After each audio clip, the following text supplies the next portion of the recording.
Você acompanha Jornal da Rede Alesp. Voltamos com o Jornal da Rede Alesp e seguimos com mais informações aqui do Legislativo Paulista, do Brasil e do mundo. Neste 21 de janeiro é comemorado o Dia Nacional da Intolerância Religiosa, data que faz uma reflexão sobre o fim do preconceito em razão da crença e da pluralidade de religiões. Na Assembleia Legislativa foi aprovada a Lei 17.157 de 2019, da deputada Alessi Brandão, do PCdoB, que diz que o infrator que praticar ações violentas, cercear o ingresso ou a circulação em locais públicos ou privados, recusar a venda de produtos ou serviços e impedir também a contratação de acordo com a fé, poderá pagar multa de R$ 87 mil. A parlamentar destacou que nos últimos tempos são registrados muitos casos de agressões e constrangimento em relação às pessoas que são do candomblé e da umbanda e que a lei penaliza pessoas que cometerem injustiça, porque todos têm o direito de ter o seu credo. Também em 2019 foi lançada a Frente Parlamentar em Defesa da Liberdade Religiosa pela deputada doutora Damares Moura, do PSDB. Esse grupo surgiu com o objetivo de discutir e propor ações voltadas à liberdade religiosa em todo o estado de São Paulo. A parlamentar destacou que esse é um direito assegurado na Constituição. Em dezembro do ano passado, foram aprovados mais 2 projetos de lei relacionados a esse tema. O primeiro é o 854 de 2019, também da deputada doutora Damares Moura, do PSDB, que cria a Lei Estadual de Liberdade Religiosa em São Paulo. O outro projeto de lei é o 299 de 2020, de autoria dos deputados Gil Diniz e Gilmaci Santos, do Republicanos, que reconhece a atividade religiosa como essencial para que a população e que permite o funcionamento durante crises causadas por epidemias, pandemias ou catástrofes naturais. Jornal da Rede Alesp. E nós vamos falar mais sobre o dia 21 de janeiro, que é o dia da intolerância religiosa. Nosso convidado é o presidente da Comissão Especial de Direito da Liberdade Religiosa da OAB, Ordem dos Advogados do Brasil de São Paulo, Samuel Gomes de Lima. Seja bem-vindo, doutor. Olá, tudo bem? Tudo bom, doutor? Bom dia, seja bem-vindo. Eu queria que o senhor falasse um pouco para a gente da intolerância, né? Principalmente da importância de uma data para lembrar que cabe a cada indivíduo o direito de escolher o próprio credo. Pois bem, a intolerância, principalmente a intolerância religiosa, é a falta de capacidade da pessoa ver o outro como portador do mesmo direito que ele tem. Então, nesse mistério de não aceitar a diferença, de não aceitar as posições divergentes da sua, então vem um comportamento intolerante, um comportamento que acaba por ter, inclusive, um sentido de agressão, um sentido de agressão física, de agressão verbal, né, de agressão psicológica. E a data do dia 21 de janeiro, o Dia Estadual de Combate à Intolerância Religiosa, é uma data que não é para ser celebrada, mas é uma data para ser lembrada, porque no 21 de janeiro, ali no ano, a lei foi aprovada estabelecendo esse dia como o Dia Nacional de Combate à Intolerância, foi no finalzinho de 2007, mas o fato que gerou a lei aconteceu no início, né, dos anos 2000. Então, nós tivemos ali uma mãe de santo, a mãe Gilda, que foi que teve, né, um ataque cardíaco fruto de ver a intolerância contra o seu templo religioso. Então, nós vemos aí os desdobramentos que esse tipo de situação provoca. Doutor Samuel, de acordo com a legislação, o que caracteriza a intolerância religiosa? Quais são esses atos que caracterizam essa prática criminosa? Então, a intolerância religiosa, ela é caracterizada justamente pelo sentido de não acreditar ao outro, ao semelhante, o tipo de tratamento que cada um espera para si, né? Então, nós temos no Código Penal, né, o artigo 208, que fala dos crimes contra o sentimento religioso, né? E ali são elencados a forma de caracterizar, de criminalizar esta ação, né? Que é uma ação efetiva das pessoas não aceitarem a condição religiosa do outro e partirem assim para vias de fato. Queria que o senhor falasse também qual religião que acaba sendo mais atacada, principalmente pela questão da intolerância. Olha, nós ouvimos aí agorinha de pouco o chamamento sobre a lei da deputada Alessi Brandão. Na realidade, as religiões de matrizes africanas, elas acabam sendo as religiões mais atacadas, digamos assim, pelo processo de intolerância religiosa, sendo que os ícones desse segmento de matriz africana são as religiões Umbanda e Candomblé. Então, a gente pode dizer seguramente que a Umbanda e o Candomblé e as religiões de matriz africana são aquelas que mais sofrem com a intolerância religiosa. Doutor, qual que é o papel da educação para criar uma sociedade mais tolerante? Olha, na realidade, a educação ela é o caminho, é o canal para qualquer benefício que se queira na sociedade a médio e longo prazo. Então, a educação em liberdade religiosa, a educação voltada para as questões sociais, ela certamente vai dar frutos, mas estes frutos precisam ser plantados com a devida antecedência e ser feito um trabalho sistemático. Eu estava conversando com a deputada doutora Damares Moura outro dia, e ela tem alguns projetos de políticas públicas voltados para a educação, principalmente a educação do jovem, trazendo a condição para que tenhamos uma sociedade mais justa, mais fraterna, onde a intolerância religiosa não tenha espaço. Doutor, conta um pouquinho para a gente como funciona, então, a Comissão Especial da OAB de Direito e Liberdade Religiosa, as ações que essa comissão propõe, e nesse momento de pandemia, houve alguma ação? Muito bem. A Comissão de Direito e Liberdade Religiosa, ela funciona com duas frentes específicas.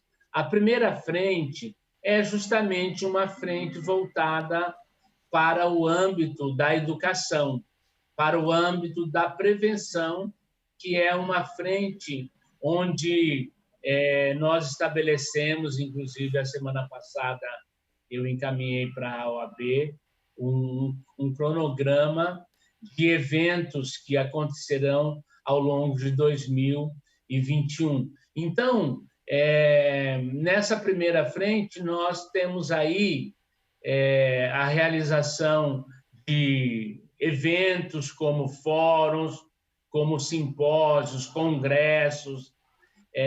Nós temos atividades de cunho acadêmico, né, junto com as universidades, justamente para sensibilizar a sociedade sobre a importância de preservar a liberdade religiosa como um bem muito caro à sociedade.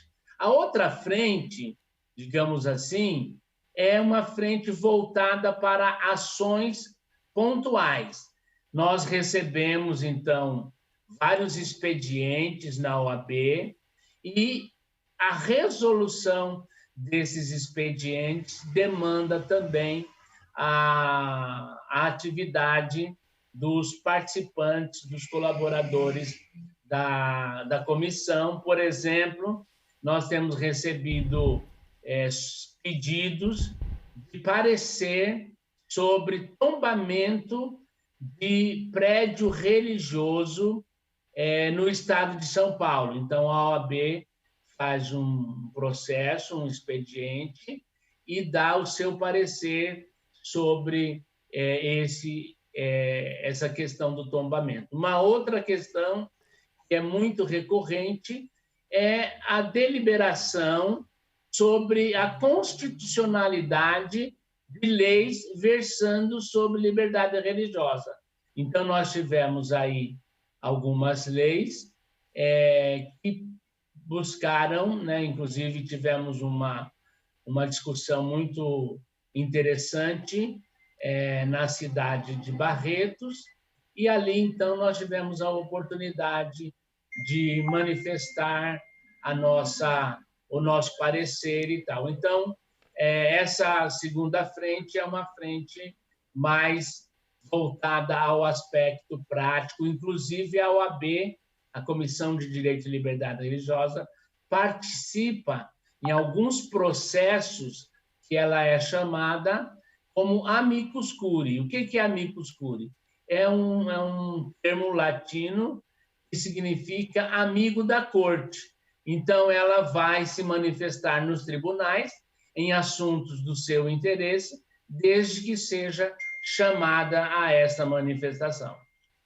Doutor, a comissão da OAB de direitos, a Comissão Especial da OAB de Direito à Liberdade Religiosa, ela serve como um canal de denúncia? E quais outros canais a pessoa que tiver a sua liberdade religiosa ofendida pode acessar para que faça a denúncia? Olha, a comissão, ela realmente serve para isso como um canal de denúncia, né? E, inclusive, quando ela é demandada, ela atua também nessa questão. Nós tivemos um caso de intolerância religiosa na cidade de Ribeirão Preto, no início do ano passado, um pouquinho antes, um mês antes do início da pandemia, e ali naquele momento um terreiro de candomblé tinha sido objeto de agressão, né, através de pedradas, inclusive foram usados para essa finalidade adolescentes menores. Então, muitas vezes, o agressor, ele tentando se valer da impunidade, ele usa menores para praticar aquilo que ele estabelece. Então, nós temos nessas situações justamente a atuação da Comissão de Direito e Liberdade Religiosa e atuamos, sim, como ponto de denúncia, né, para essas situações. No momento da pandemia, né, houve também ali a ordem, né, para que igrejas, também os templos de todas as religiões fossem fechados para evitar a aglomeração. Nesse período, teve alguma manifestação levando em consideração o impedimento, então, para a liberdade religiosa, ou não? As pessoas entenderam que ali era um momento atípico e acabaram fechando ali os templos. Claro que com a flexibilização, isso já, não que tenha normalizado, porque tem um número, né, restrito, mas as atividades voltaram. Mas durante a pandemia, o fechamento total, tiveram ali problemas, né, e reclamações por conta disso? Olha, os líderes religiosos, pastores, padres, presbíteros, eles são pessoas com uma capacidade de compreensão da situação, né? Principalmente da situação de calamidade pública, como tem sido o caso, e não houve, assim, de modo alarmante, de modo assim preocupante, uma manifestação de caráter mais agressivo. Nós tivemos, sim, algumas situações que foram destacadas, né, e a mídia apresentou muito esse pano de fundo, de algumas situações pontuais, onde, em algumas cidades, houve uma atitude coercitiva da parte das autoridades, porque um determinado líder religioso resolveu achou que não era o caso de fechar a sua igreja. Mas, por outro lado, nós tivemos assim esse tipo de ocorrência de forma muito diminuta, né? E nós tivemos, claro, algumas ocorrências de má compreensão também por parte do poder público, onde houve um comportamento até intolerante na busca de se fazer o bem, né? De se cumprir as prescrições aí legais sobre o funcionamento ou o não funcionamento das igrejas, dos estabelecimentos religiosos. Doutor, o senhor citou anteriormente o projeto da deputada doutora Damares, que virou lei, que garante a liberdade religiosa, também o projeto da deputada Alessi Brandão, que nós mencionamos aqui quando chamamos o senhor. Qual que é a importância, como o senhor avalia a importância do parlamento tratar dessas questões de garantia da liberdade religiosa das pessoas? Bem, o parlamento é o espaço mais legítimo que nós temos para estas questões. Primeiramente, porque é um espaço de produção de leis. Segundo, porque é um espaço que vai formar a opinião da sociedade sobre os temas relevantes. Então, quando você percebe parlamentares como a deputada doutora Damares Moura, a deputada Alessi Brandão, que estão legislando, que estão trazendo uma contribuição para a questão da liberdade religiosa, nós temos mais que nos congratular de estarmos felizes, porque o poder legislativo, né, como diz, né, é um poder que, ao criar uma lei, ao estabelecer uma lei, seja ela na área de liberdade religiosa, por exemplo, ele está contemplando um anseio da sociedade, porque a liberdade religiosa ela constitui hoje um grande apelo, né? E em 2013, no Brasil, 0,4% era o grau de intolerância no Brasil, que era o nível mais baixo diante de todos os países, dos 25 países dos maiores países, né, das nações mais populosas do mundo.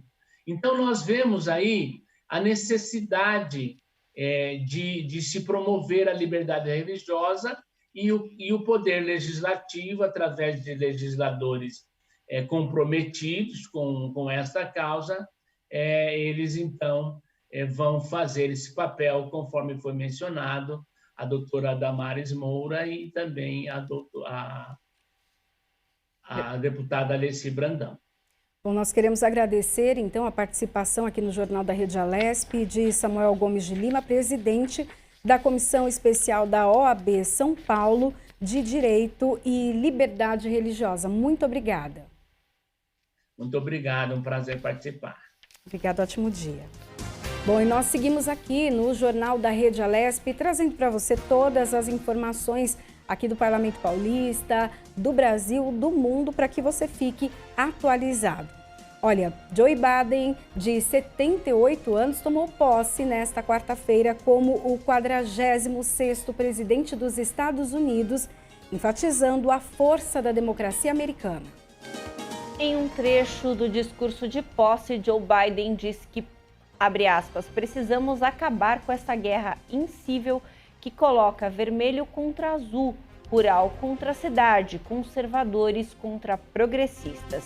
O novo presidente americano também destacou os desafios com a pandemia de Covid-19, o crescimento do extremismo político de direita, a demanda por justiça racial e o combate às mudanças climáticas. Ao lado de Joe Biden, a senadora americana Kamala Harris, de 56 anos, fez história ao tomar posse como vice-presidente dos Estados Unidos. Ela é a primeira mulher a ocupar o cargo na história dos Estados Unidos.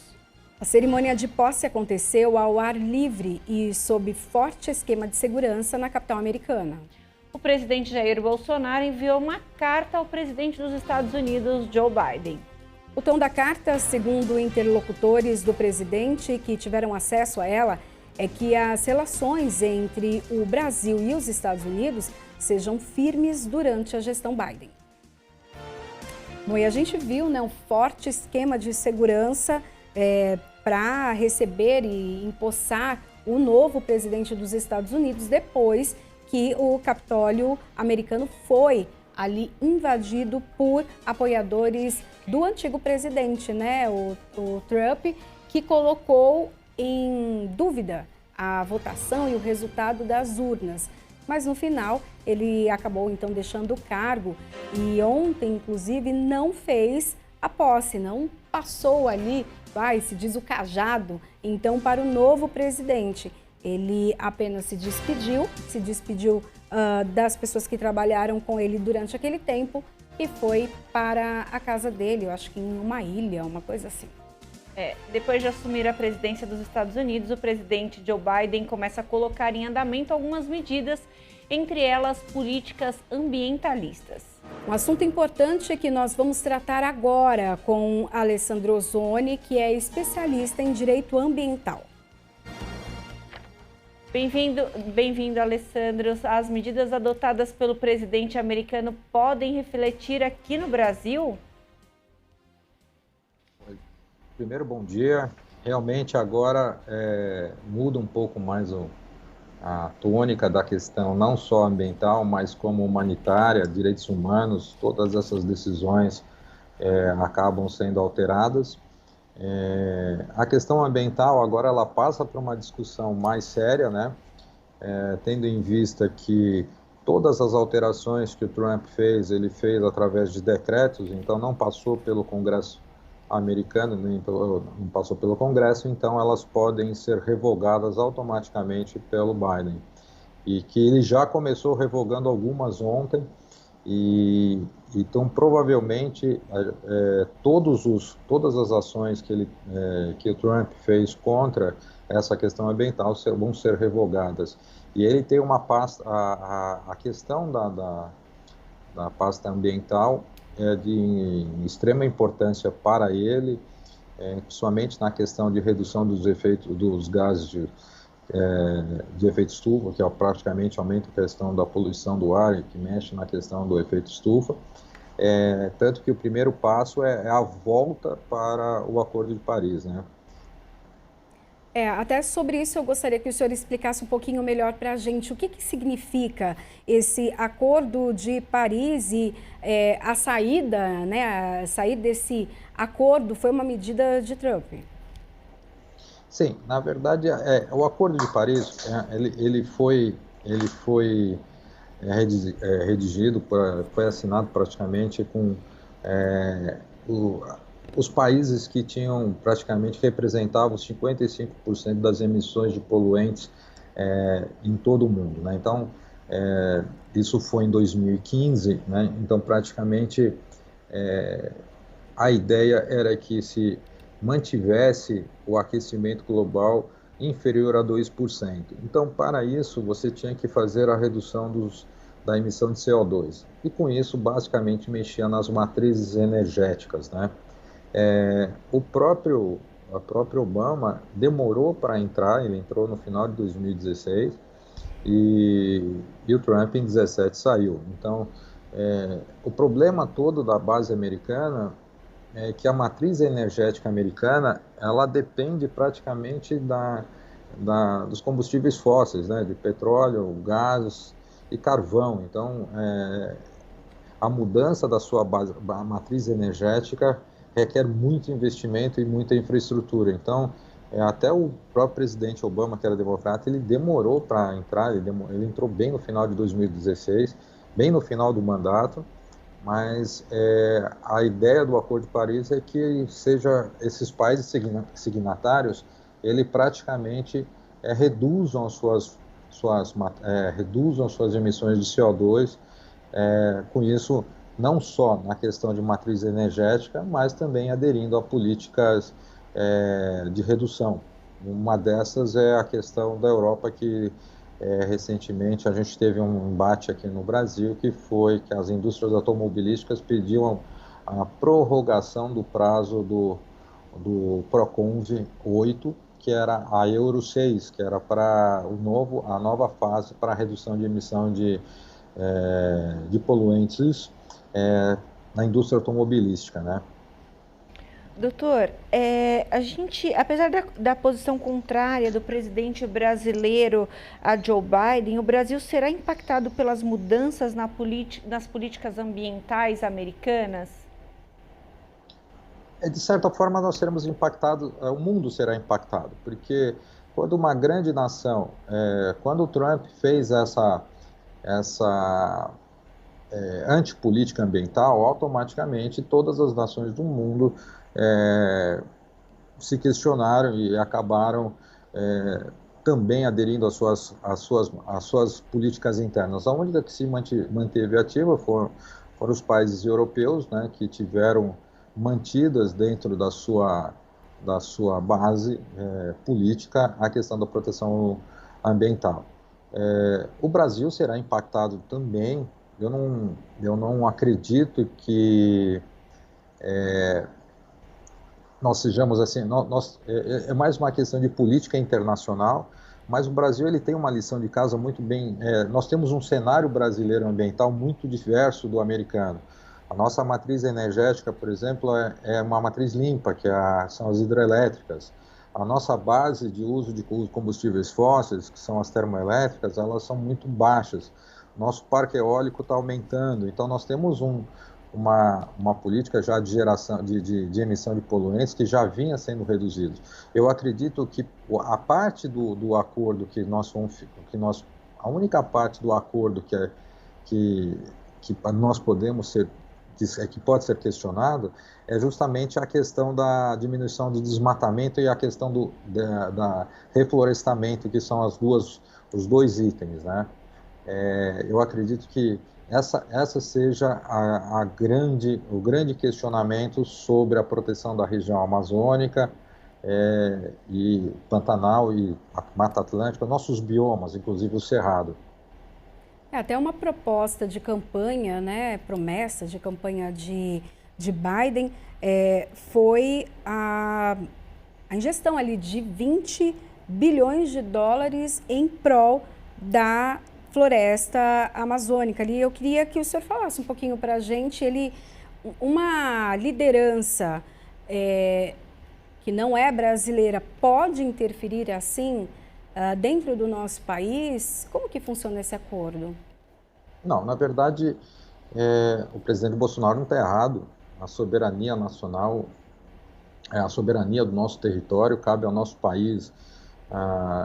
Não cabe ninguém intervir, como muitas vezes nós já escutamos, que a Amazônia é do mundo e que os países vão unir para desapropriar a questão da Amazônia. Isso é impraticável, porque é uma questão de soberania nacional, faz parte do território brasileiro. Então, quem dita as normas de soberania é o próprio Congresso Nacional, o presidente da República.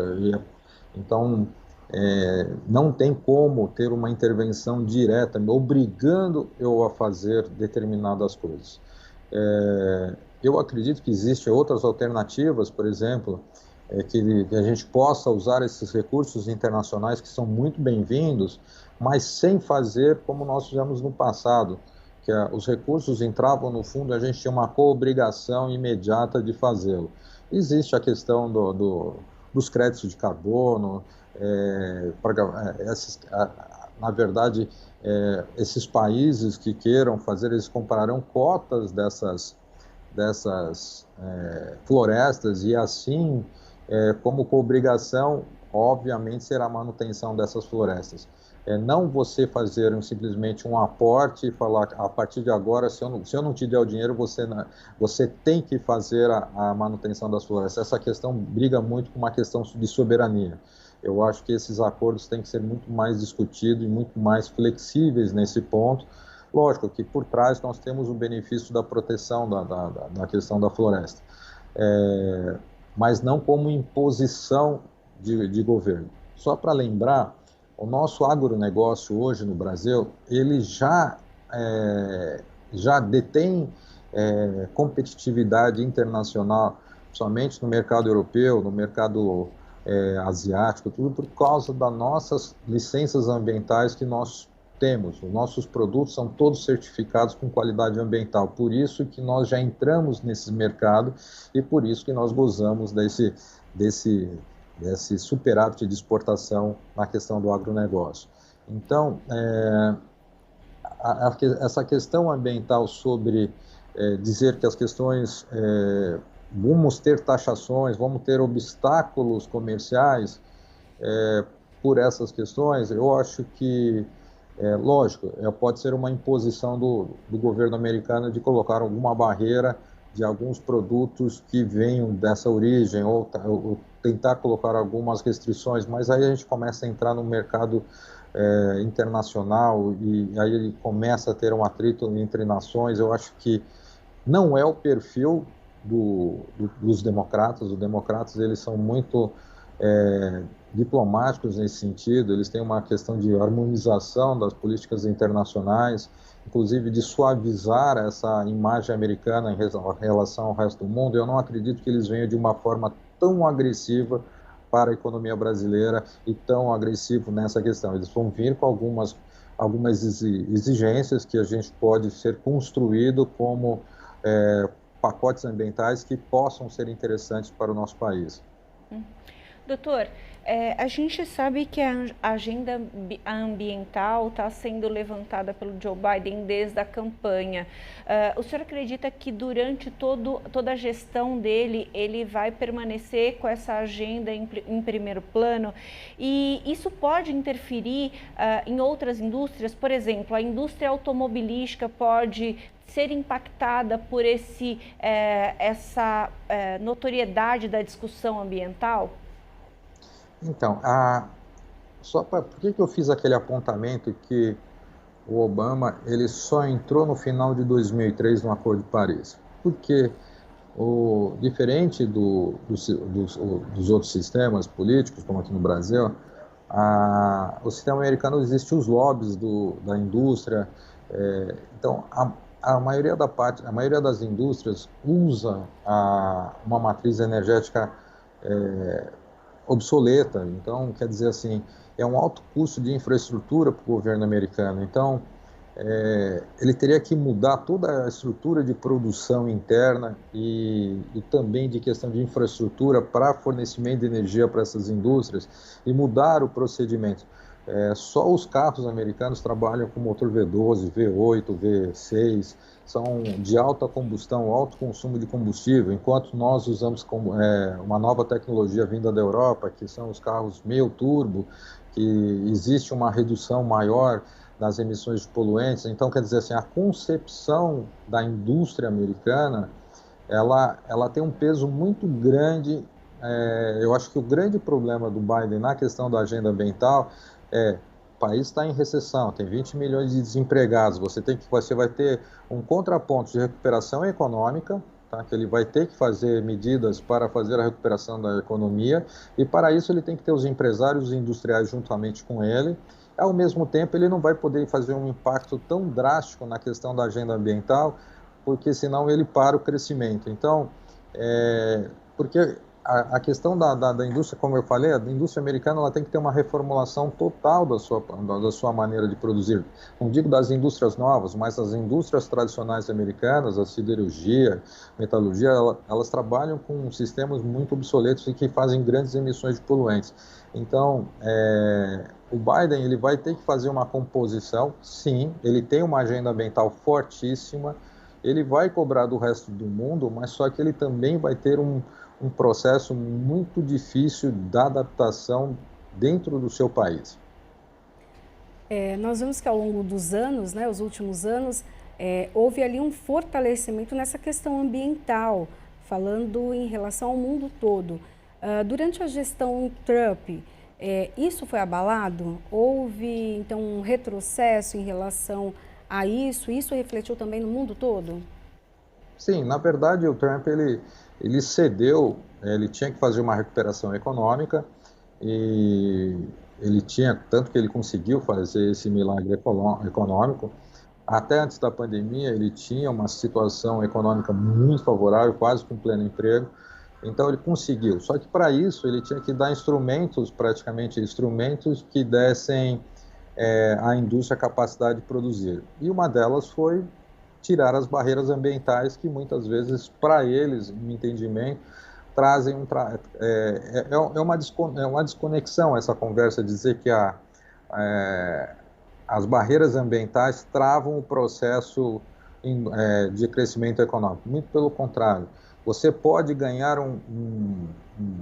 no primeiro momento, você ganha um crescimento econômico, só que o passivo ambiental que fica muito mais caro, porque quem vai ter que arcar com esses custos é o governo, ou com tratamento das pessoas que ficaram impactadas com doença com poluentes, ou por contaminação, e mesmo porque para a recuperação desse meio ambiente vai ter que fazer políticas mais drásticas de recuperação, e aí a fiscalização vai ser mais densa, e cobrar das empresas essa recuperação ambiental. Isso aconteceu na China. Na China, no início da sua produção, o primeiro momento para se conseguir uma autorização de uma licença de produção de uma indústria, você tinha que ter qual era o ganho socioeconômico que você daria para a região, e não o ambiental.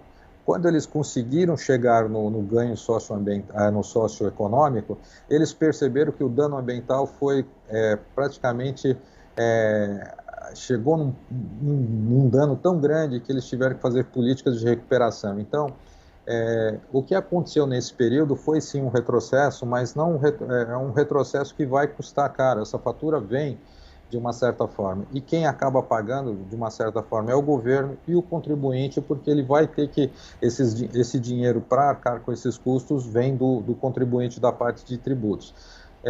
Mas eu entendo que esse retrocesso ele tentou fazer ceder aos lobbies da própria indústria e da própria atividade econômica para que o uso das matrizes energéticas, o uso de combustíveis fósseis fossem cada vez mais aprimorados, porque quando você entra nessa questão do Acordo de Paris, você tem que fazer investimentos para a redução de emissão de gás carbônico. Então, quando você faz esses investimentos, você muda a sua planta industrial, você acaba fazendo um investimento muito massivo, sendo que se eu faço esse retrocesso que foi feito na gestão Trump, eu praticamente eu mantenho minha matriz do jeito que está e aprimoro a questão econômica. Doutor, o senhor tocou em pontos muito importantes para que a gente discuta aí essa questão da crise provocada pela Covid, dessa questão da consequência econômica que a crise efetivamente nos criou, não só sanitária, mas como econômica.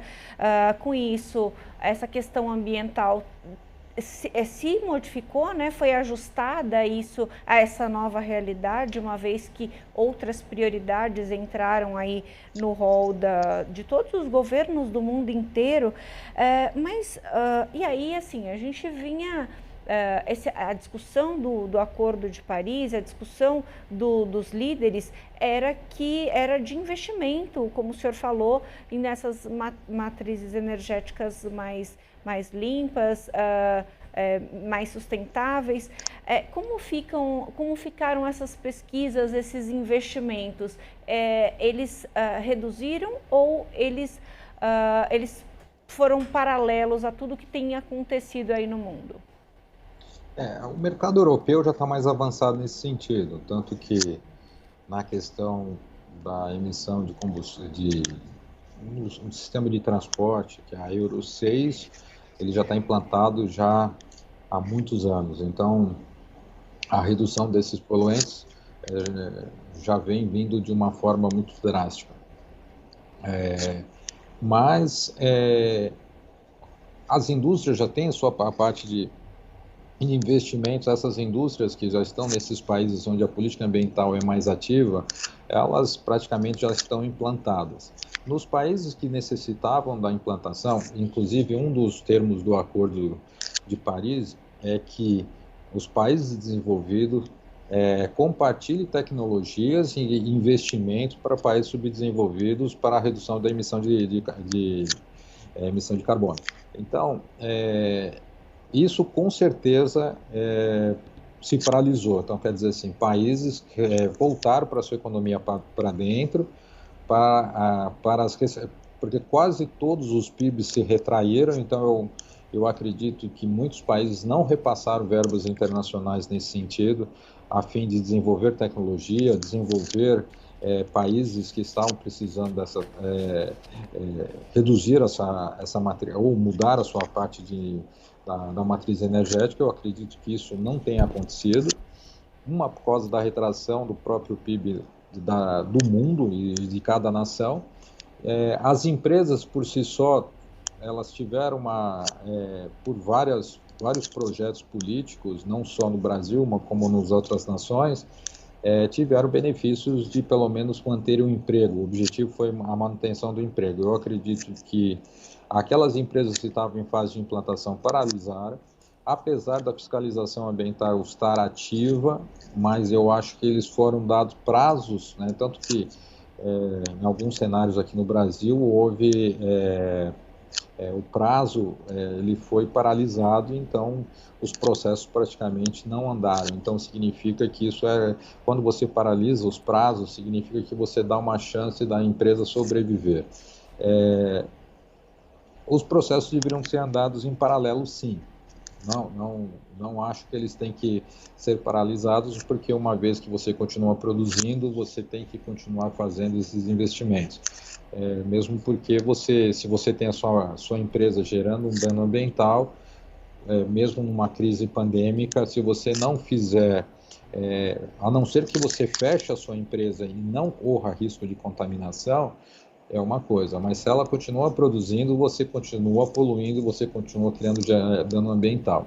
O que aumenta é a questão da flexibilização do governo em deixar você produzir um nível de emprego, mas os investimentos deveriam andar em paralelo. Mas eu acredito que nós não temos ainda um balizamento nesse sentido, de dados que falem sobre se houve ou não paralisação de investimentos, mas como você fez a introdução da questão da pandemia, a pandemia levou muito em consideração essa situação de como nós chegamos a um nível de colapso mundial e derivado, se você fizer uma analogia das últimas, não digo pandemia, mas epidemias que nós tivemos no mundo, todas são de origem de zoonoses. Nós tivemos a aviária, a suína, dengue, chikungunya, peste bubônica, nós temos leptospirose. Então, até a própria Covid, nós tivemos todas elas de origem animal, ou seja, é uma questão de não preocupação em relação ao meio ambiente, uma invasão do espaço urbano dentro das partes de florestas que deveriam ser preservadas. Então, muitas nações do mundo estão pensando, se reavaliar nesse sentido. Ok, nós queremos agradecer então a participação hoje aqui no Jornal da Rede Alesp de Alessandro Ozzoni, que é especialista em direito ambiental. Muito obrigada por trazer essas informações e esclarecimentos. Eu que agradeço e eu acho que essas mudanças sempre são para o bem. Então, eu sempre falo assim, o empresário que adota as leis ambientais como investimento e não como custo, ele só agrega a sua marca e traz um benefício ao seu produto. E aquele que agrega a custo, ele traz um ônus muito grande para si. Então, e a população também tem a sua participação também nas questões ambientais. Ok, muito obrigado, ótimo dia. Seguimos aqui com o Jornal da Rede Alesp. Olha, em ato solene, o fechamento das fábricas da Ford no Brasil foi discutido aqui na Assembleia Legislativa. O encontro realizado pelo deputado Teonilo Barba, do PT, reuniu parlamentares e representantes das áreas trabalhistas para debater os possíveis desdobramentos da saída da multinacional. Em ambiente virtual, os convidados debateram o impacto gerado na economia e na vida dos funcionários, que perderam o emprego no meio de uma pandemia mundial. Na cadeia, cada emprego numa montadora representa algo em torno de 5 a 7 empregos. Portanto, vamos arredondar isso aí, 5 mil trabalhadores da Ford, mais 35 na cadeia, 40 mil, se multiplica. Os seus familiares, é algo em torno de 120 mil pessoas. Então, um problema gravíssimo. Eu tenho dito aonde eu vou nos atos, e disse isso aqui em São Bernardo o tempo todo, que seria necessário transformar o fechamento da Ford num escândalo nacional. Era necessário que as autoridades fizessem isso. Um escândalo nacional. Para o presidente do Sindicato dos Metalúrgicos de Taubaté, Cláudio Batista, a empresa não tomou as medidas necessárias. A Ford ela foi desleal e desrespeitosa e mentirosa com os trabalhadores na Ford. Ela anunciou, informou o sindicato, ela nem discutiu, ela simplesmente informou o sindicato de que estava fechando todas as suas unidades no Brasil, e entre elas Taubaté, Camaçari e Horizonte. Essas 3 unidades, juntamente com toda a cadeia, com todo mundo que está envolvido, vai desempregar 118 mil pais e mães de família no nosso país. É uma catástrofe a nível do país, principalmente no momento que nós vivemos e estamos enfrentando essa situação do Covid e da pandemia. A deputada professora Bebel, do PT, destacou que o fechamento das fábricas afetará todas as classes, não somente os donos das empresas multinacionais. Ela afirma ainda que a ação irá interferir também no desenvolvimento do país. Nós temos que agora partir de uma ideia de que não é um problema da Ford, não é um problema do Banco do Brasil, não é um problema dos servidores públicos, não é um problema, enfim, dos vulneráveis, é um problema de um modelo, né, de governo que tem, senão, este papel, que é o papel de enfraquecer, né, tornar mais pobres os mais pobres, enfim, não ter nenhum compromisso, né, com a classe trabalhadora e, sobretudo, com o desenvolvimento do país. O diretor técnico do Departamento Intersindical de Estatísticas, Fausto Augusto, afirmou que a saída de uma fábrica de um país representa muitos aspectos, incluindo a desorganização da economia nacional. O setor automotivo, ele vem com incentivos fiscais na casa da ordem de mais de 6, alguma coisa entre 5 e 8 bilhões por ano de incentivos fiscais, sem nenhum compromisso social. E é fundamental que a gente faça um debate na sociedade brasileira em que é necessário que todo incentivo fiscal tenha como contrapartida, no mínimo, o papel social das empresas. Nós vamos conversar agora, aqui no Jornal da Rede Alesp, com o deputado Carlos Janazzi, do PSOL. Boa tarde, deputado. Um prazer tê-lo aqui conosco. Deputado Janazzi, a casa ainda está em recesso parlamentar e os trabalhos voltam em 1º de fevereiro. O que esperar para 2021?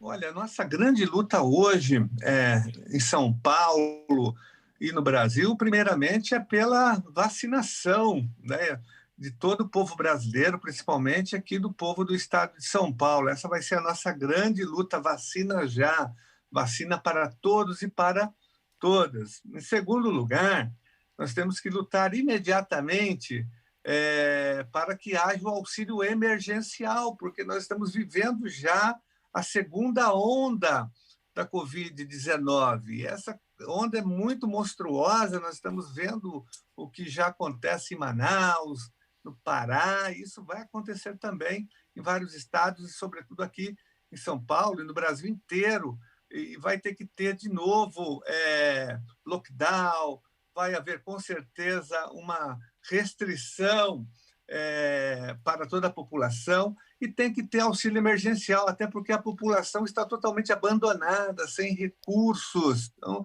nós temos que voltar com o auxílio emergencial. E, nesse momento, a grande luta do Brasil é pelo impeachment desse presidente genocida que está acabando com o Brasil. São essas 3 lutas. Aqui em São Paulo, nós estamos lutando contra a volta das aulas presenciais, nós estamos lutando também contra o confisco dos salários dos aposentados e pensionistas, contra o fim da gratuidade no transporte público para as pessoas de 60 a 64 anos. Então, aqui são muitas lutas no estado de São Paulo. Deputado, o senhor protocolou o PDL 22 de 2021, que anula o desconto no salário de 12% e 14% do pensionista e aposentado. Eu queria que o senhor explicasse um pouquinho melhor para a gente esse PDL e também a tramitação dele aqui na casa. Olha, o PDL é um projeto de decreto legislativo, ele foi protocolado por mim na Assembleia Legislativa justamente para acabar com o confisco das aposentadorias e das pensões de pessoas que ganham abaixo do teto salarial do INSS, que gira em torno de R$ 6.100. Então, por exemplo, uma pessoa que ganha R$ 1.050 está tendo um desconto de 14% na sua aposentadoria ou na sua pensão. Isso nunca existiu no Brasil, a primeira vez. E foi uma obra, um ataque do governador Dória contra os aposentados e pensionistas, fruto dessa reforma da Previdência, que eu votei contra e denunciei quando ela foi votada. Eu disse, olha, esse projeto de lei de reforma é uma reforma contra o povo, contra os trabalhadores, contra os servidores, contra os aposentados, contra os pensionistas. Aí ninguém acreditou, a Assembleia Legislativa aprovou o projeto e deu nisso, abriu caminho para que o Dória fique confiscando pensões e aposentadorias de pessoas que já estão passando grandes dificuldades, porque é o confisco, na verdade, da saúde mental das pessoas, do remédio, da alimentação, da paz de espírito. É disso que se trata esse confisco do governador Dória. Então, o PDL, que está tramitando e quase foi aprovado. No finalzinho do ano passado, ele passou pelo Congresso de Comissões, foi para votação em plenário. Aí o governo, através do seu líder, deputado Carlão Pignatari, deu um golpe regimental, apresentou uma emenda de plenário. Aí o PDL voltou para as comissões, mas ele continua tramitando. E eu vou lutar muito para que ele seja votado imediatamente, assim que a gente voltar do recesso, a partir do dia 4 de fevereiro, a gente vai ter a primeira sessão. Então, eu já vou colocar na pauta de novo o debate do PDL 22 e o fim do confisco, o fim desses ataques todos aos aposentados e pensionistas, né? Porque não foi só esse, na verdade, teve o confisco, mas teve também agora a questão da gratuidade da passagem no metrô, no ônibus, nos trens da CPTM, que foi extinta praticamente por um outro decreto do governador Dória. Teve a questão do IPVA para os deficientes também, que ele cortou. São vários ataques. E a nossa tarefa é tentar banir todos esses confiscos e esses ataques contra o povo de São Paulo. Deputado, o senhor defende que a volta às aulas presenciais só se dê após a vacinação. E um dos motivos pelos quais o senhor tem defendido isso é por causa das escolas de lata, que tem uma condição climática ali mais difícil para os alunos. O senhor até apresentou o projeto 128 de 2019 para a destruição das escolas de lata e para que elas se tornem escolas de alvenaria. Fala um pouco mais sobre esse projeto e sobre essa questão da vacinação, da volta às aulas ser condicionada à vacinação. Olha, há muitos anos que a rede estadual de ensino vem sendo sucateada e degradada pelas sucessivas gestões do PSDB, porque não há investimento na educação básica no estado de São Paulo. Nossas escolas são extremamente precarizadas ao ponto de termos ainda mais de 100 escolas de lata ou de latinha no estado. Eu conheço muitas delas, principalmente na Zona Sul, na região do Grajaú, Parelheiros, Capela do Socorro, na região de Campo Limpo, na região da Zona Leste. Eu já fiz um mapeamento dessas escolas em algumas regiões, e é uma situação de calamidade pública. O projeto que eu apresentei é para que elas sejam substituídas por escolas de alvenaria. O governo pode reconstruir essa escola de uma forma digna, de alvenaria, para que os alunos tenham dignidade no processo de ensino-aprendizagem. É um projeto importante esse. Eu já levei esse debate para o Ministério Público, para o Tribunal de Contas, para a Secretaria da Educação, desde 2007 que eu venho lutando para que não haja mais escola de lata no estado de São Paulo. Agora, é impossível, não só pela questão estrutural, que é um caos a rede estadual de ensino, mas não é só por isso que nós somos contra a volta das aulas presenciais, porque as aulas estão acontecendo, mesmo de uma forma precária, e poderia ser melhor esse processo se o governo investisse de uma forma remota, né, pela internet, para uma parte dos alunos, uma outra ficou totalmente excluída. Acontece que voltar com as aulas presenciais, mesmo que as escolas estivessem adequadas, né, atendendo todos os protocolos, mesmo assim isso seria inviável, porque não depende só da escola, tem toda uma mobilização, uma mobilidade social. Hoje, aproximadamente 14 milhões de pessoas estão se mobilizando em torno das escolas públicas e privadas do estado de São Paulo. Vamos imaginar que essas pessoas voltem às escolas. Nós vamos ter mais de 14 milhões de pessoas transportando vírus para cima e para baixo, para suas famílias. Então, não é o momento de voltar às aulas. Isso é inadequado. O próprio presidente do Instituto Butantan disse agora, recentemente, na TV Cultura, não é momento mesmo essa fase é uma das piores, essa segunda fase, essa segunda onda do coronavírus, ela é mortal. Então, é o pior momento. E eu acho que essa posição do secretário Roscielli é uma posição negacionista, criminosa e genocida de voltar às aulas mesmo na fase vermelha. É inacreditável que ele tenha essa posição, o secretário da Educação, que teve Covid.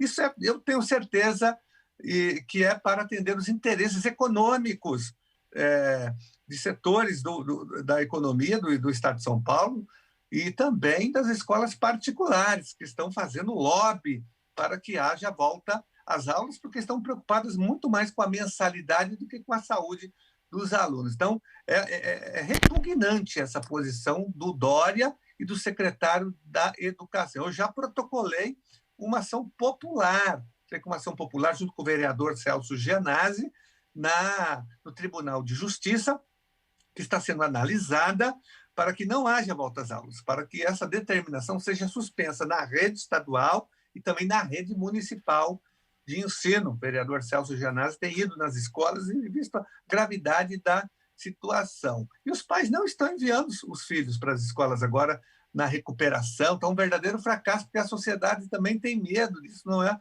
o momento. Nós entendemos que há um prejuízo, sim, para os alunos, emocional, na aprendizagem, mas é melhor ter um prejuízo emocional, mental, do que não ter mais a vida. Então, é um momento de preservação da vida ainda.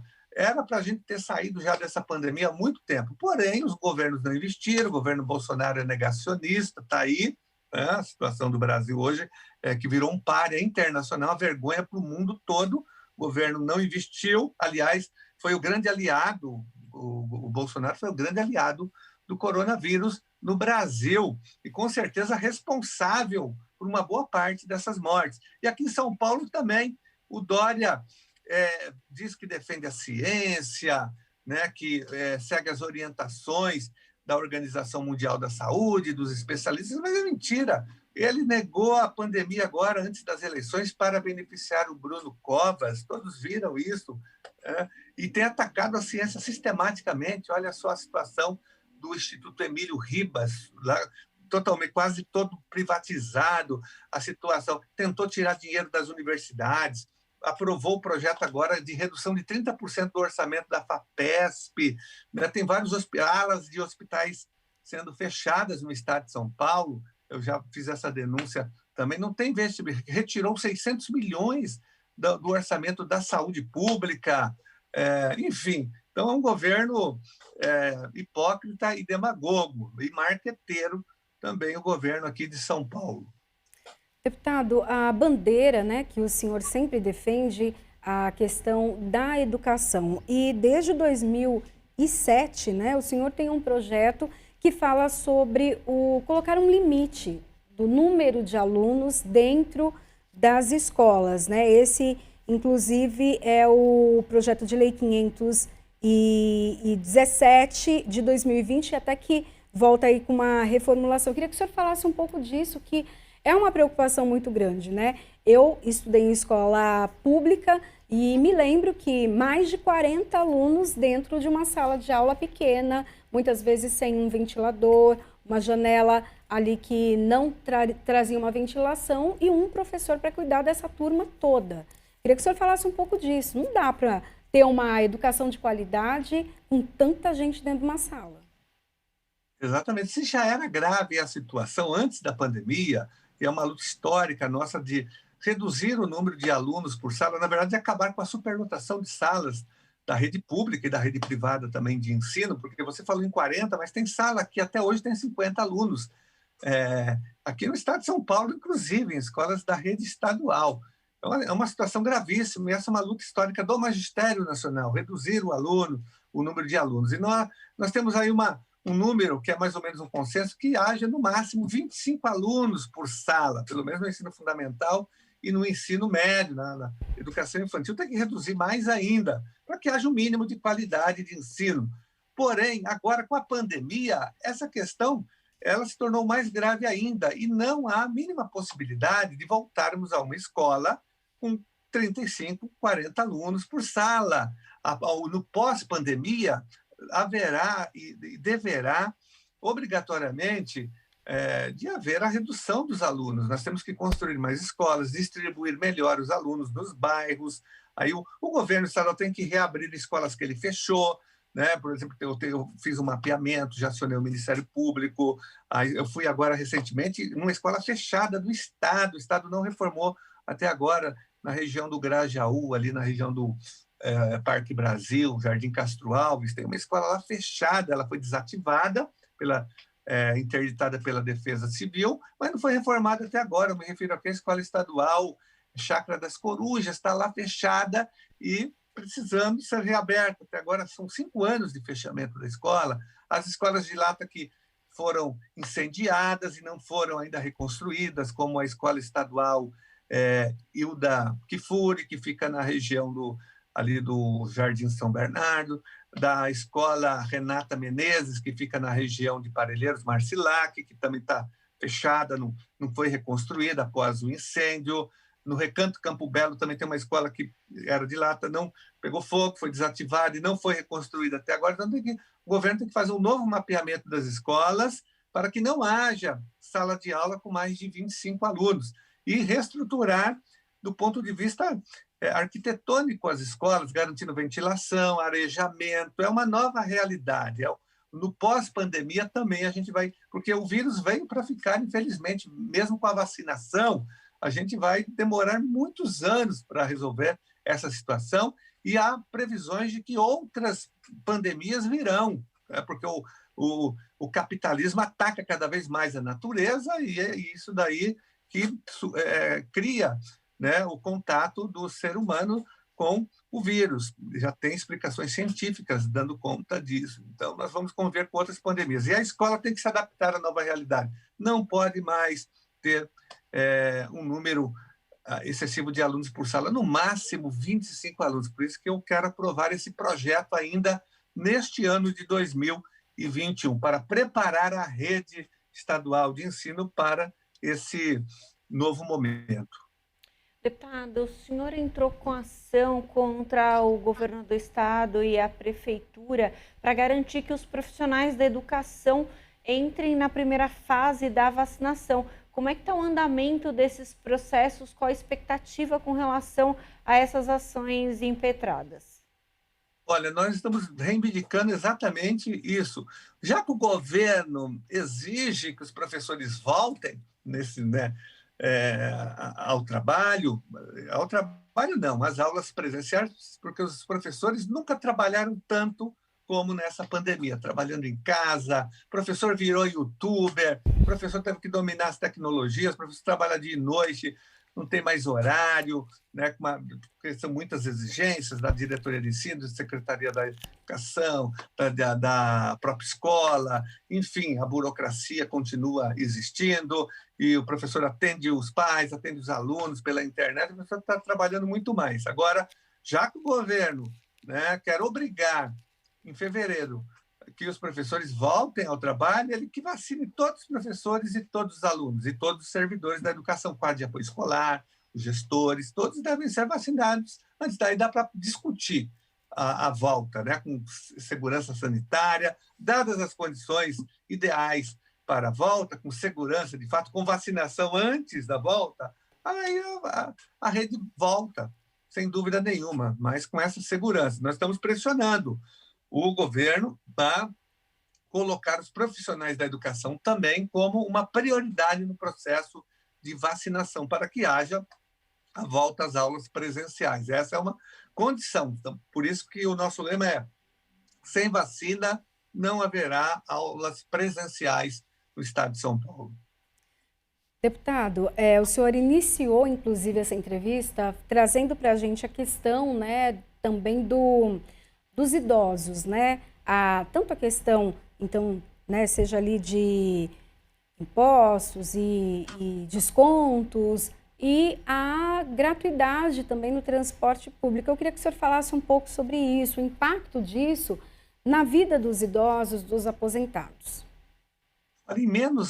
Foi engraçado porque em menos de 2 meses, os idosos foram os mais atacados pelas políticas do Dória Acho que ele odeia idosos, o desgovernador Dória, porque, olha, primeiro teve o confisco das... Eu conheço, por exemplo, eu conheço várias pessoas, tem um professor que eu conheço da rede estadual, ele é aposentado, esse professor trabalhou mais de 30 anos na rede, se aposentou, né, com um salário de R$2.000. Esse professor está tendo um confisco por conta da aprovação da reforma da Previdência agora, do Dória.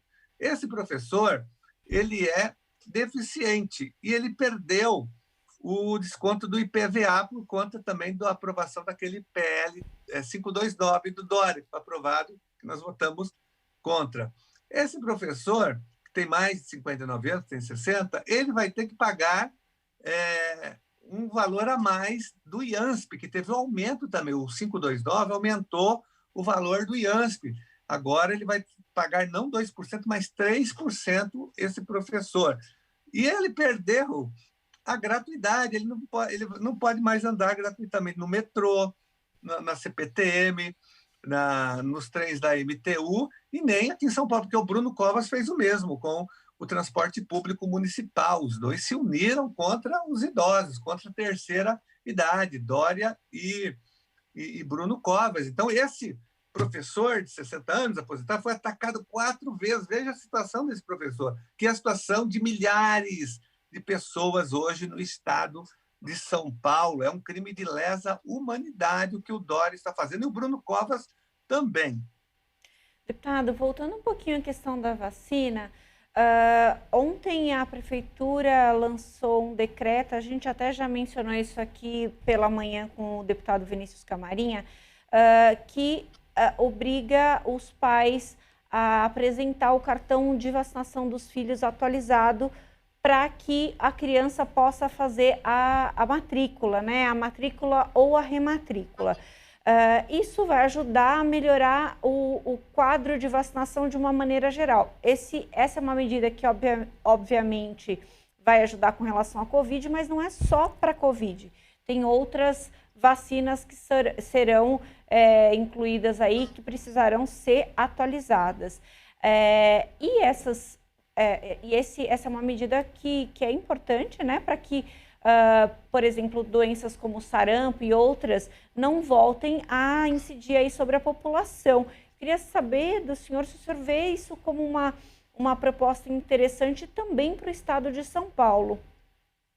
Não, é importante, sem dúvida nenhuma, que haja um controle da vacinação, um estímulo também à vacinação, sobretudo nesse momento em que nós vivemos o negacionismo da ciência, e há um movimento, ele é pequeno ainda, né, que é um movimento que nega a vacina, que é contra a vacinação, né? O próprio presidente da República é contra, ele faz militância contra a vacina o tempo todo, por isso que nós estamos nessa situação, o Brasil está sendo humilhado, né? A China não está fornecendo mais a vacina, a Índia não quis oferecer os insumos, a Índia não ofereceu também as vacinas, enfim, o Brasil está numa situação muito difícil porque nós temos um presidente que é contra a ciência, né, é negacionista, é um presidente que é contra a vacina, ele fala isso abertamente, então é por isso que ele tem que ser impedido, ele não pode mais ficar na presidência da República, mas é importante sim, é importante, principalmente nesse momento, dizer o seguinte, que só tem salvação pela vacina, porque não existe tratamento precoce para a Covid-19. Isso não existe, está provado cientificamente no mundo todo. O mundo científico sabe que não há tratamento, não tem cloroquina, nada disso resolve a situação. A única forma é a vacina e, antes disso, a prevenção, o isolamento social, né? Lavar as mãos, álcool em gel, distanciamento, é isso que resolve. E a vacina. Então, nós temos que investir agora a vacina. Nós temos um avanço, que foi a descoberta da vacina. Olha só, quando começou a pandemia, nós nem tínhamos essa perspectiva ainda. Hoje a vacina é uma realidade. Só que o Brasil está lá atrás porque nós temos um presidente da República negacionista, né, que militou a favor da doença, a favor das mortes que nós estamos vivendo. É um genocida internacional, ele vai responder caro pelo que está acontecendo no Brasil, não só pelo impedimento, mas é impeachment e cadeia, 1000 anos de cadeia para o Bolsonaro e para os negacionistas. Deputado, nós queremos... dessas mortes todas. Sim, nós queremos agradecer a participação do senhor hoje aqui no Jornal da Rede Alesp. Seja sempre muito bem-vindo, nós sabemos o quanto o senhor é atuante aqui dentro do parlamento, então com certeza tem muito a contribuir aqui para o nosso jornal. Fique à vontade sempre para falar conosco. Obrigada. Muito obrigado, um abraço para vocês. Um abraço, tchau, tchau, ótimo dia. Obrigada, deputada. E agora nós vamos a notícias aqui do Parlamento Paulista. Presença de secretários foi destaque na Comissão de Atividades Econômicas durante os trabalhos em 2020. Em conjunto com os parlamentares, eles deliberaram sobre contas e assuntos financeiros na Assembleia Legislativa de São Paulo. Vinícius Lumertz, responsável pela área de turismo no estado, comentou os impactos da Covid-19 no setor. A situação dos donos de bares e restaurantes, hotéis também foi pautada, além da redução do ICMS sobre o querosene da aviação, aprovada em 2019 pela Alesp. Segundo o Lumertz, a medida promoveu o crescimento do turismo e a geração de empregos. Ele também explicou os planos de políticas para a reabertura, além de falar sobre a perspectiva de recuperação e crescimento em 2021. No ano passado nós tínhamos crescido 5,3%, crescimento praticamente chinês, 700 voos a mais por semana, 50 mil empregos. Esse ano nós terminamos com 130 mil empregos negativos, com a diminuição de 35% no turismo, mas com a perspectiva de, no ano de 2021, nós crescemos 18% e no ano de 2022 crescemos 8%, 9%, isso nós ainda estamos olhando aqui. Durante o ano, então, os secretários sempre vêm aqui à casa para prestar contas da gestão. A gente vai falar um pouquinho mais sobre isso, porque Gustavo Diniz Junqueira, que é secretário estadual de Agricultura e Abastecimento, revelou que as exportações alcançaram 60 bilhões de reais, valor recorde, mesmo em meio à pandemia. Ele ainda mencionou o programa Mais Gestão, Mais Renda, ação de apoio aos pequenos produtores, em parceria com instituições da área para ajudar o setor. Por fim, comentou a relação entre agrotóxicos e tecnologia. Não há como fazer uma transição para uma agricultura menos intensiva em produtos químicos se nós não tivermos um sincronismo com a aprovação de novos produtos mais modernos e o uso de equipamentos de pulverização também mais modernos. Parte dos trabalhos ocorreu de forma virtual devido à pandemia de coronavírus. Jornal da Rede Alesp.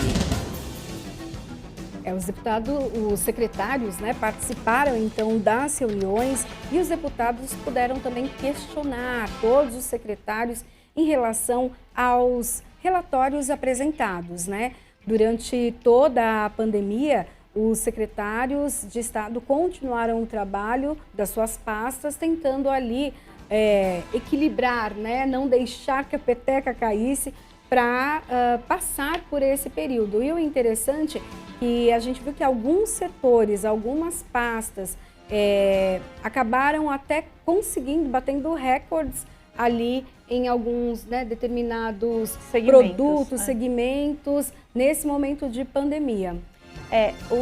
Os secretários vêm à Assembleia Legislativa de acordo com uma resolução da Constituição do Estado de São Paulo, a resolução 52. Então, é regimental essa presença dos secretários aqui para prestar contas. E nesse momento de pandemia, ela foi essencial para que os deputados entendessem qual era o desenvolvimento que o Estado estava tomando ali ao longo de toda essa crise que nós não esperávamos. É importante a gente salientar isso. Nós não tínhamos um plano de ação guardado na gaveta, então os próprios secretários também foram aprendendo, assim como a ciência, assim como os médicos, assim como todos nós foram aprendendo ao longo do processo da pandemia. Então, esse momento em que os secretários estiveram aqui foi bastante importante para casa e para a população também. Os deputados recebem o relatório daquela pasta, analisam, avaliam e podem ali trazer né, os conflitos para a resposta e o questionamento, então, dos secretários, né? Cada pasta vem, então, são 3 vezes ao ano, né, Sim. Melissa? A cada, então, 4 meses, né, eles prestam contas à Assembleia.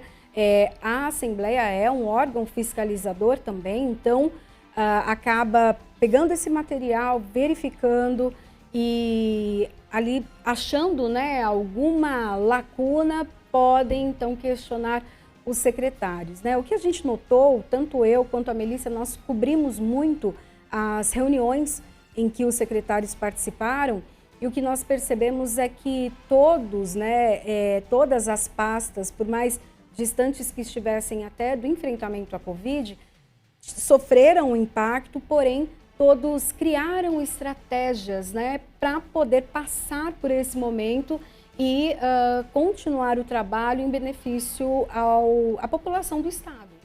Sem dúvida. Esse trabalho foi conjunto, foi um trabalho árduo e conjunto, porque, como eu havia mencionado anteriormente, não havia um plano de ação guardado para uma pandemia, ninguém esperava uma pandemia. Então, os secretários foram precisando tocar o Estado, né, como a gente pode dizer, ajudar o governador a tocar o Estado com menos recursos.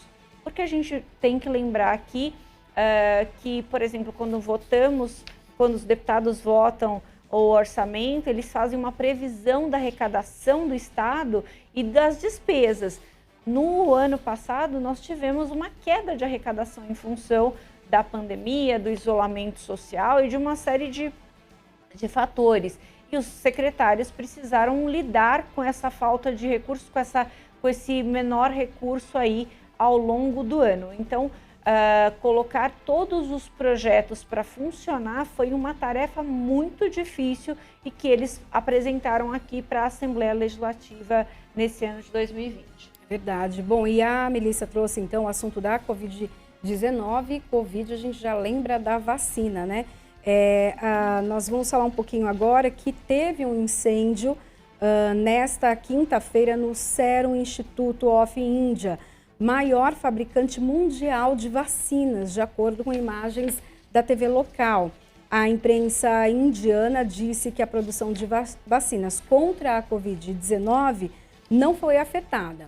Olha, e os canais de televisão indianos exibiam imagens de uma enorme fumaça cinza sobre as instalações do Serum Institute da Índia, né, em Pune, onde milhões de doses da vacina contra a coronavírus, desenvolvida pela AstraZeneca e pela Universidade de Oxford, estão sendo produzidas atualmente. As informações, inclusive, falam que o espaço em que foi esse incêndio não era o espaço em que as vacinas estão alocadas. A gente até vê imagens agora dessa fumaça cinza que tomou os céus, então, ali, e causou um grande medo, não só para a Índia, né, mas também para o mundo todo que aguarda essa vacina, né, o medo de que as doses pudessem ser comprometidas, né? A gente lembra que a Índia e a China são os maiores fabricantes de vacinas do mundo, né? Então, realmente é uma preocupação muito grande, mas ainda bem que não teve nenhum problema para o desenvolvimento e para a produção das vacinas. A gente só espera que chegue o quanto antes, os insumos. Então vamos lá, vamos falar agora sobre o FGTS, o Fundo de Garantia por Tempo de Serviço. Um benefício que todo trabalhador com carteira assinada tem direito. E a reserva, que pode ser um pé de meia, pode virar ali frustração, porque muita gente opta por programas do governo para a compra da casa própria, por exemplo, e faz ali o saque antecipado. E a poupança fica comprometida, né, Melissa? Com certeza. A gente conversa agora sobre esse assunto com o Marcos Saraiva, vice-presidente da FENAI, Federação Nacional da Associação Pessoal da Caixa Econômica Federal. Marcos, uma decisão difícil, né? Quando mexer no dinheiro do Fundo de Garantia? Boa tarde, Melissa. Boa tarde, Priscila. Verdade. Mexer no fundo de garantia é você estar mexendo naquilo que o nome já diz. É um fundo de garantia que o trabalhador tem para, em casos excepcionais, ele poder utilizar esses valores, tá? Principalmente na questão de aposentadoria, quando ele fica mais desassistido do ponto de vista da idade e do ponto de vista da necessidade. Tem um período, né, em que as pessoas conseguem fazer ali o saque e amortizar parcelas do financiamento habitacional. Isso traz algum problema a longo prazo, esses saques mais constantes? Do ponto de vista de você dizer que o usuário está usando o FGTS dele para pagamento de prestações imobiliárias, ele está fortalecendo o patrimônio, né? Ele adquirindo um imóvel, né? E ele está pagando, porque aquilo dali vai ser o patrimônio, vai ser a moradia dele, tá? Essa utilização é devida, tá? Como é devida em algumas outras situações de caso de doença, né? Mas não simplesmente para tirar o dinheiro para fazer frente, por exemplo, à questão da pandemia. A pandemia poderia ser tratada de outra forma, com o governo tivesse uma compreensão maior para o povo desassistido desse país, e não retirar os minguados recursos do Fundo de Garantia.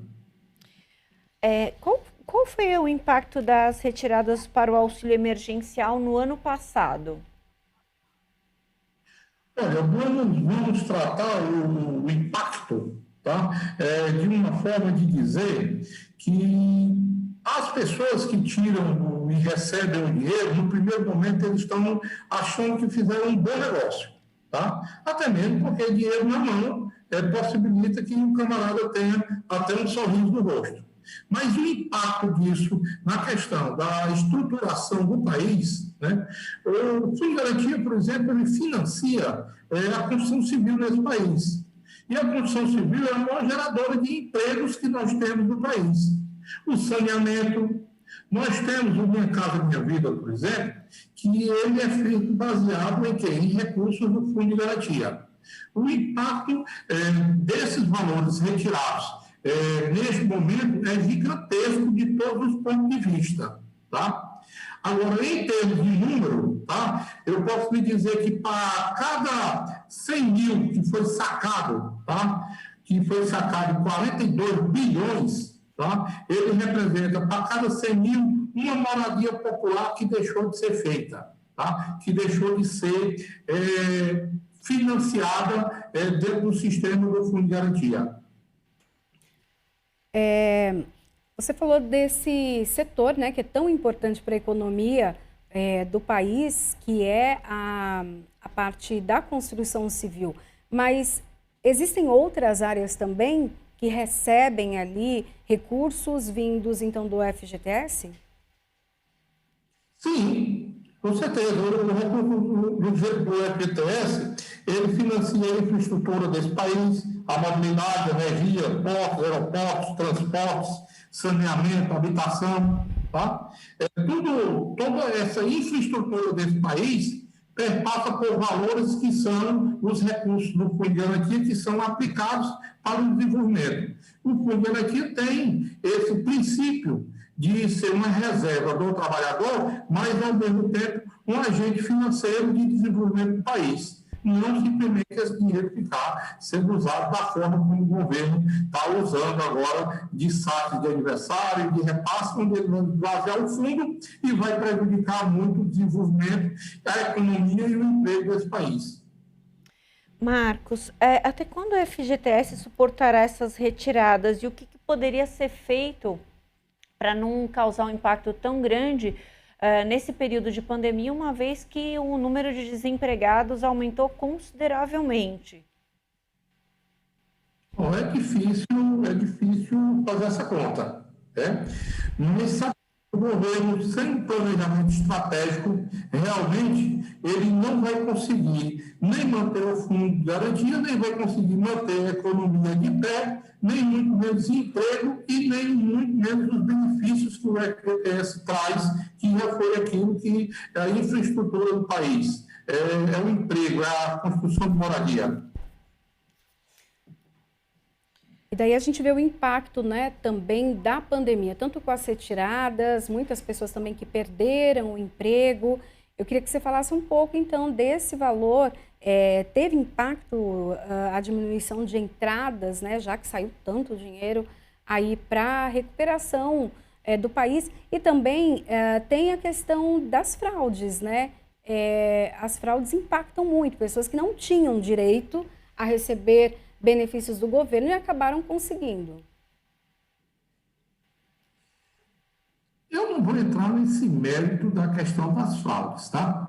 Até mesmo porque a Caixa Econômica Federal, ela trabalhou nos últimos anos em uma excelência absoluta de transformar o FGTS num dos trabalhos efetuados pela Caixa que tem maior consistência e transparência. Assim, todo e qualquer trabalhador, hoje, que tiver um telefone na mão, esse telefone ele pode baixar o aplicativo, né? Pode baixar lá o app do FGTS e pode acompanhar o seu FGTS com valores depositados, valores retirados, correções monetárias, tá? Saldos e todas as informações. Tá? A Caixa, nos últimos 10 anos, aprimorou muito e muita transparência foi feita dentro do FGTS. Tá? Agora, eu posso lhe dizer que esse saque, aí em torno de 11 bilhões, que foi o saque que foi retirado no primeiro semestre de 2020, ele impactou por demais, tá? Apesar dos ativos serem de mais de 500 bilhões, tá? Mas isso aí significa dizer que a arrecadação líquida nossa caiu muito, né? E o rombo nosso hoje chegou à casa dos 34 bilhões, quando, na verdade, você vai ver que foi todo perda por conta de repasse indevido que eu digo aspas, tá? Que foi concessões que foram feitas que não eram concessões previstas pelo FGTS. Mas posso lhe afirmar, tá? O trabalho do FGTS, que é realizado pela Caixa Federal, ele é feito dentro de uma transparência e de uma segurança absoluta. Agora, se existem fraudadores ou pessoas que encontram mecanismo para fraudar o seu próprio FGTS, tá? Isso aí a gente continua trabalhando para que não aconteça, tá? Marcos, é possível estipular um período para que o FGTS se recupere e não prejudique, por exemplo, a habitação, saneamento básico e outras áreas que esse valor também é destinado?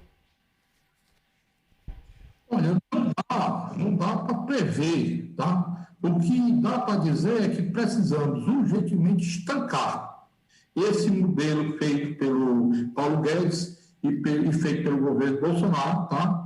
E manter aquilo que é o trabalho e a liberação do FGTS tendo a necessidade, no caso de utilização para o financiamento da casa própria do trabalhador, em caso de aposentadoria, em casos de doenças graves, tá? Dentro daquele padrão que o FGTS quer. Mas não dá para especificar um valor, mas imediatamente podemos dizer é necessário que a sociedade encare com a celeridade devida e o governo retome o FGTS da forma como estava, tá? Para que a gente possa continuar fazendo a infraestrutura e o financiamento desse país. Haverá alguma mudança nesse ano na forma de remuneração do FGTS para o banco? Olha, não dá ainda para especificar isso, tá? As questões do FGTS, o controle é da Caixa Econômica Federal. E antes da Caixa assumir isso aí, há coisa de 30 anos atrás, tá? O FGTS ele circulava em vários bancos e deixava uma certa, digamos, dúvida no trabalhador, deixava uma certa insegurança e uma falta de transparência. Tá? O que a gente quer hoje é manter esse trabalho de excelência que tem sido realizado pela Caixa Econômica Federal no controle do FGTS, tá? Assim, e mudanças possíveis, eu acredito que esse governo está aí, ele tem um compromisso com o capitalismo de querer sempre tirar o que for público e jogar para o privado, tá? E ver isso aí, que é os ataques constantes à Caixa Federal, que é um banco que hoje pode-se dizer que, junto ao SUS, salvou o povo brasileiro, enquanto o SUS atendia a milhões de pessoas, milhões de brasileiros na questão do apoio contra a Covid, ao mesmo tempo a Caixa Econômica Federal fazia o seu pagamento, fazia no dia a dia, começando a partir de 7 horas da manhã, trabalhando até os sábados, tá? O pagamento ao povo brasileiro do auxílio emergencial, que foi o que deu um certo fôlego ao povo brasileiro de poder suportar esse momento da pandemia, tá? E não tem sentido hoje querer de forma alguma privatizar a Caixa Federal ou privatizar os serviços públicos que já mostraram que são eles necessários, principalmente quando a crise se torna muito séria no país. Marcos, quando as pessoas perdem o trabalho, essa dúvida com relação ao FGTS sempre surge. Devo sacar ou não devo sacar? Porque é uma reserva, né? Uma reserva de segurança para o trabalhador. E às vezes ele está numa situação um pouco delicada e acaba sacando, e aí no futuro próximo não dispõe mais daquela reserva. Como que vocês orientam as pessoas com relação a isso? Em que circunstâncias ela é seguro, digamos assim, ela fazer esse saque? Lembrando que a gente está num momento de crise que o emprego formal não está fácil, né? Como é que vocês tratam dessa questão? Como você disse, o emprego formal não está fácil, tá? O Fundo de Garantia tem por premissa fazer o apoio ao trabalhador para que ele não fique sem renda, principalmente quando se vem a aposentadoria, para que ele possa ter aquela reserva, né, uma poupança, que ele economizou ao longo dos anos, e que ele possa ter uma previdência, ou uma aquisição de um negócio, ou uma aquisição de algum bem que possa lhe trazer uma satisfação e lhe dar uma certa manutenção. Tá? Agora, as pessoas que ficam desempregadas nesse momento e que tem um período de seguro-desemprego a receber e não conseguiu vir para um emprego formal ou para uma situação de contratação para manter a sua existência, manter o seu alimento, manter as suas obrigações, tá? Não resta outra coisa ao trabalhador que não seja recorrer ao Fundo de Garantia para que efetivamente ele possa se manter. Mas a orientação que você fala, eu diria que é usar o FGTS só no caso. O FGTS é aquele dinheiro sagrado que está guardado lá na poupança, que ele vai utilizar quando realmente ele estiver aposentado e que nessa hora se torna muito difícil, principalmente na velhice, você necessita de melhores cuidados, melhor alimentação, mais remédios, tá? Assim, só em último caso você utiliza o recurso com garantia. Sua poupança tem que ser sagrada. Está ótimo. Eu quero agradecer então a participação de Marcos Saraiva, que é vice-presidente da FENAI, Federação Nacional das Associações do Pessoal da Caixa Econômica Federal. Muito obrigada pelas suas informações e dicas também. Nós agradecemos ao espaço e à participação e colocamos sempre à disposição de todos vocês e da imprensa brasileira para continuar a salvaguarda dos serviços públicos que são muito necessários para esse país. Muito obrigado e uma boa tarde. Obrigada, ótima tarde. Bom, o Jornal da Rede Alesp fica por aqui. Só lembrando, se você quer dar a sua sugestão sobre algum tema ou assunto, é só ligar no nosso WhatsApp. O número é 11 99 232 5950. Eu vou repetir. É o 11 99 232 5950. E deixe lá a sua mensagem. Até o nosso próximo encontro. Tchau, tchau.